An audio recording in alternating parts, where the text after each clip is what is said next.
Hi guys, welcome to Twin Perspective. I'm Joe, and tonight I'm going to be breaking down, reviewing, and recapping Daredevil Season 3 from Marvel and Netflix.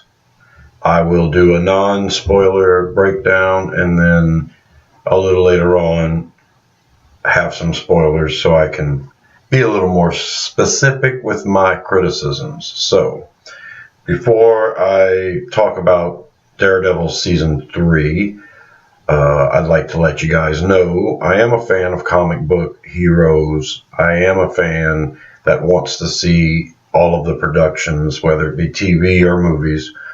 But maybe I'm too much of a fan because I've been disappointed in a lot of what Hollywood has presented us.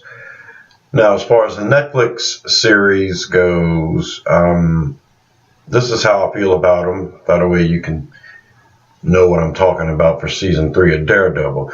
Some of my favorite Netflix Marvel seasons were Daredevil Season 2, which featured The Punisher.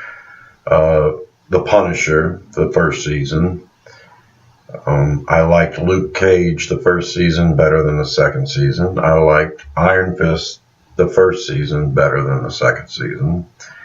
And I wasn't a fan of Jessica Jones. There were parts here and there that were okay. Overall, I think I liked the second season of Jessica Jones better than the first.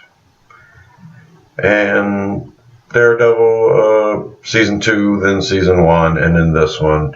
I would rank Season 3 of Daredevil as one of the worst seasons that Marvel Netflix has presented us. But it's a mixed bag, and most of the seasons were. I managed to watch all of them. Some of it harder to get through than others. And this one was really hard to get through. It got to a point where I was forcing myself to watch it, because I was very aggravated at times. I thought that the performances were okay at times, and at times they were horrible. But there were some standout performances from the supporting cast, mostly.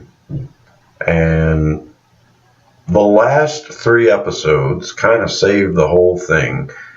I was putting it in the tank as the worst one they've had, and then the last 3 episodes of Daredevil Season 3 are actually really, really good, and kind of saves the whole thing. And I'm shocked I even made it that far, quite honestly. So the direction was okay at times, just unimpressive, nothing spectacular most of the time. The action was okay, your basic Netflix Marvel action. Some decent choreographed scenes, but other than that, nothing too exciting. And the writing could have been better at times. And like I said, the acting, especially from the main 3, Charlie Cox playing Matt Murdock, and Deborah Ann Wool playing Karen Page, and Eldon Henson playing Foggy Nelson. They're okay at times, but there were times when they were asked to almost overact, and the struggles that the characters were going through, I wasn't there. I wasn't writing it out with them, and especially Karen Page, her whole situation. The actress is fine, but there was a lot of struggle there for her character, and I just really wasn't down with sympathizing with her, being along for the ride with her. I got aggravated with her at times, and wanted her to toughen up when she wasn't tough enough, and other things. I'm not going to spoil anything, but Vincent D'Onofrio playing Wilson Fisk, aka Kingpin. He was hot and cold as well, but he has a great presence about himself. Joanne Whalley as Maggie Grace, Sister Maggie. She did a fine job. Jay Ali played FBI agent Ray Nadeem, and he was very good at times. His boss was played by Kate Udall. That's Tammy Hatley. That character was good, and Kate Udall did a really solid job. But the standouts in the series to me were Wilson Bethel, or Bethel. He played Ben Poindexter, FBI agent Benjamin Poindexter, aka Dex, aka Bullseye. He did a fantastic job at times, and my hat's off to him, Wilson Bethel.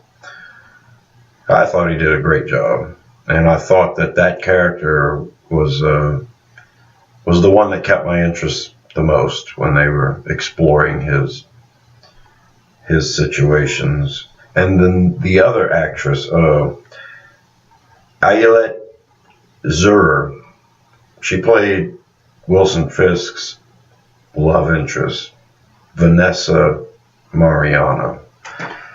She did an impeccable job. She was damn near perfect, and her character, Vanessa, was supremely interesting, and a lot of why I loved the last 3 episodes.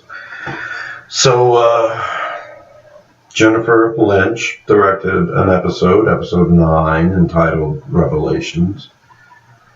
Typically, I like to read the credits so I can see who directs and writes each episode, and for some reason I was distracted when the director was revealed for episode 9.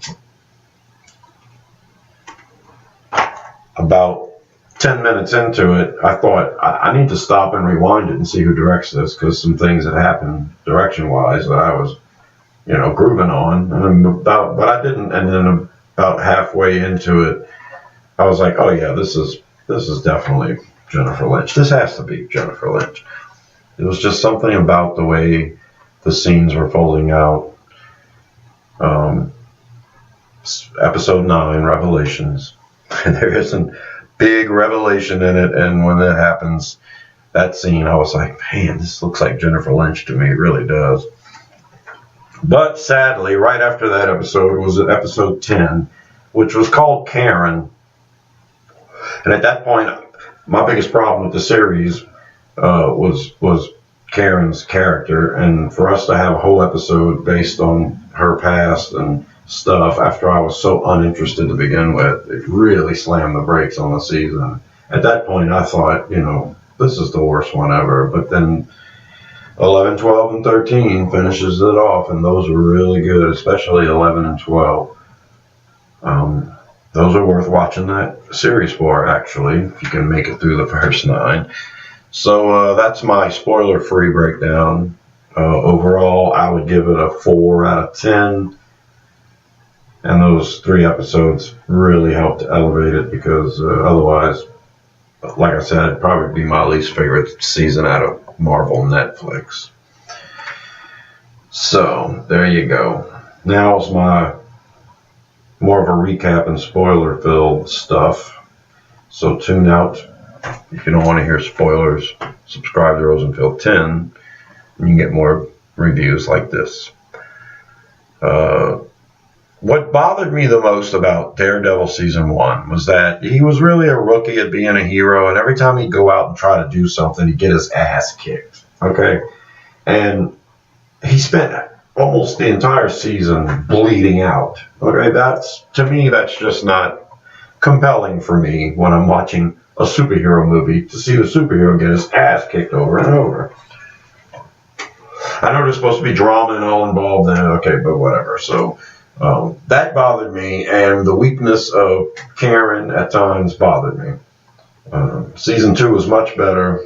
Daredevil was on point, was fighting, and you had some great characters there with the Punisher. So, but this one, we went right back into it. Daredevil has survived the end of the Defenders. Nobody knows he's alive, but he's lost his hearing, so he can't maneuver as a blind man without that super sensitive hearing. And he's trying to work his way back into fighting and in shape, and ends up getting his ass kicked by for hire boxer. Jesus. And then tries to go out and do some superhero while he still ain't got his hearing good, and gets his ass whipped by some basic thugs, and just the same old shit. Watching him bleed out, get his ass kicked, bleed out, bleed out. I mean, we're 4 or 5 episodes into it, and all of a sudden he gets his hearing back. Just like that. Bam. All of a sudden he can hear. And as a matter of fact, as the series went on, his hearing was so much better than the first 2 seasons.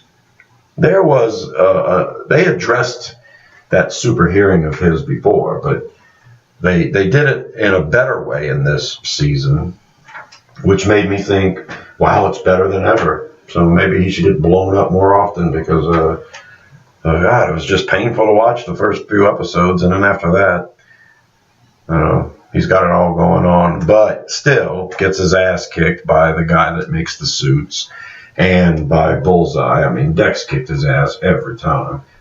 So, and then Karen, God, drove me nuts. Foggy, Foggy's a good character. I like Eldon. He's a character, and he does certain things well, and they asked him to do above and beyond, and it fell flat at times, but Deborah Ann Wool playing Karen Page, she's a fine actress, but I just didn't like the character and where it was going, so drove me nuts. And then you get to a whole episode of her, episode 10 of Karen is the name of it. Oh God, it was like, really? This is how we're going out? Okay. Anyway, once Wilson Fisk's woman shows up, and there's the whole trying to do the whole thing with it. There's a scene in the church where Bullseye dresses up as Daredevil and kills the priest and kills a bunch of people, and from that point on, it was really, really good. 11 and 12 especially, and that the way that certain things built up, unfolded was better. Ultimately, you get that rug pulled out from under you, you're like, God damn it! But then you're like, okay, that's it. Because the very next thing that happens is going to be the end of it, and thank goodness, because I don't think I could have jerked around anymore. And then, of course, the last episode kind of fell flat at the end. There were some things in the final battle that I wasn't happy with. Could have been handled different. But other than that, tolerable. So, there you go. That is my quick review of Daredevil Season 3. I give it a 4 out of 10. Were it not for those last 3 episodes, it would have been way worse. Hats off to Vanessa and Bullseye. I think they make the show. You just don't get a lot of Vanessa, and you do get a bunch of Bullseye. Still don't really learn how he got so damn good at throwing stuff, but yeah, he was a worthy enemy, that's for sure. And I like the drama and the struggle with that character, so that saves a lot of it through the first 10 episodes. Okay, so that's it. That's my breakdown. Subscribe to Rosenfield 10 for more reviews and recaps like this. I am Joe. This has been Twin Perspective. And I will see you in the tree.